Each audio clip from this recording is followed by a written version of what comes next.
Back to President Trump's comments to the New York Times yesterday. The broadsides aimed at top officials from the Justice Department raised questions about the president's relationship with Attorney General Jeff Sessions. We are joined by Walter Dellinger. He served in the Clinton administration as Assistant Attorney General and Acting Solicitor General. He's now in private practice. And former U.S. Ambassador Douglas Kamek. He served as legal counsel to Presidents Ronald Reagan and George H.W. Bush. He's now a professor of constitutional law at Pepperdine University Law School, and we welcome you both back to the program. Walter Dellinger, to you first. How significant are the president's criticisms of top officials at Justice? Well, I think they're unprecedented in their inappropriateness. You know, a president should not be commenting on any particular criminal investigation, especially he should not be commenting on one that involves people who are close to him, potential family members. And yet, here the president said that the Attorney General should not have recused himself and should not have been appointed unless he had sort of committed himself not to recuse, even though departmental rules would call for it. He then criticized the Deputy Attorney General for naming a special counsel, which was clearly appropriate. And finally, he made it clear that he thought that the special counsel should not inquire into any financial dealings that are outside the scope of the Russian campaign. All of those seem to be inappropriate for a president, unprecedented, and something that would certainly send a chill through the entire Department of Justice.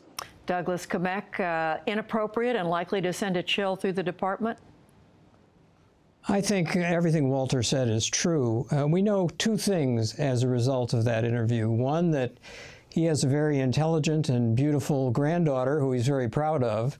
And that, I think, will humanize the president for people who read his interview. But we are very troubled by the nature of how he understands his role as president and his ability to intercede into particular investigations. You know, Judy, I think he comes from the business world where his perception is where lawyers are hired because they're smart and clever and they can get the best price on property and the best title arrangements and the best closing date. And all these things are subject to negotiation. And what he doesn't realize, and it becomes plain at every turn, is that the Constitution is designed to separate power, to specify limits, to make sure that nobody has the ability to give favoritism to their friends. And this is just something he just doesn't grasp. Instead, he has a very transactional view of the law, and it's not the view that the Department of Justice has to defend as a matter of the Constitution. So, Walter Dellinger, given that, if that's his understanding of the role of the Justice Department, what are the consequences for the department in terms of its ability to do its job?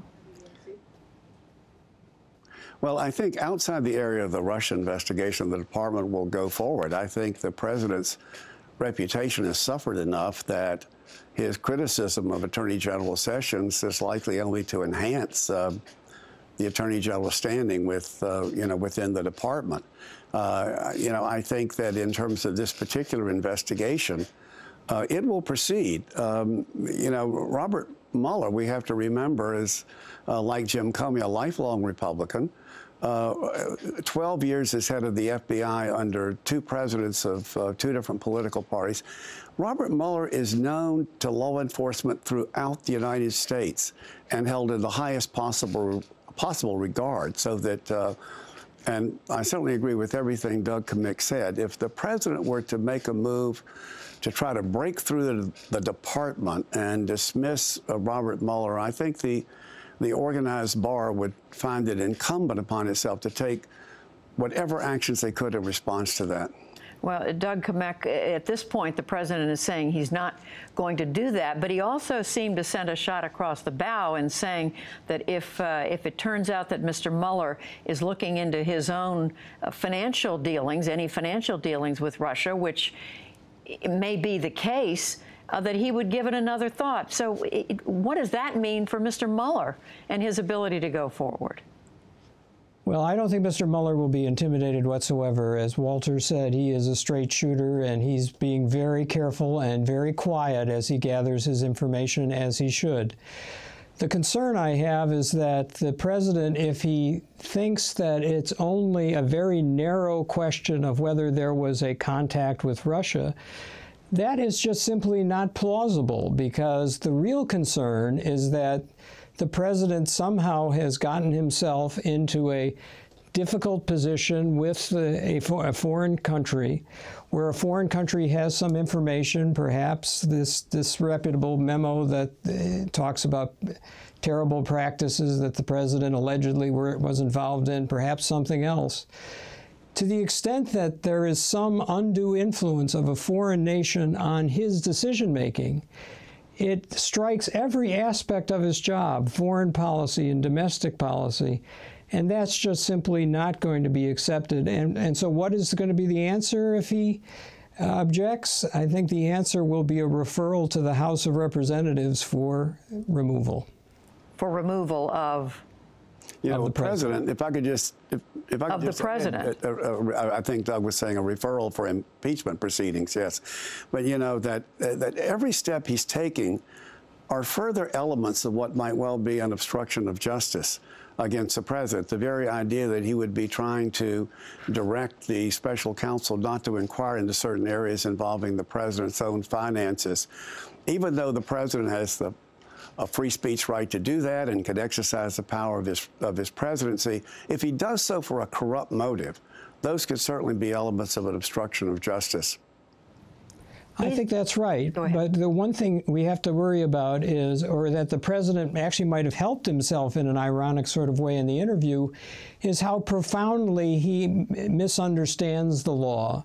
And an obstruction of justice prosecution, an espionage prosecution, and all of these things in Title 18 require bad intent and specific bad intent. And President Trump's knowledge of how the law works is so rudimentary and so different than our history, where Harry Truman was told he couldn't seize the steel mills, where Ronald Reagan was told he couldn't have a line item veto unless there was a constitutional amendment, where one administration after another said to the President of the United States, yes, you are our chief executive, but that means that you must take care that the laws are faithfully executed, not that you take care that your objectives are accomplished irregardless of the law. I just want to come back to both of you again with less than a minute, and that is to clarify that you believe that the job of the Attorney General, the Deputy Attorney General, these other individuals the president's criticizing, that they can do their jobs as usual, that their authority is not undermined after these criticisms from the president? Walter Dellinger?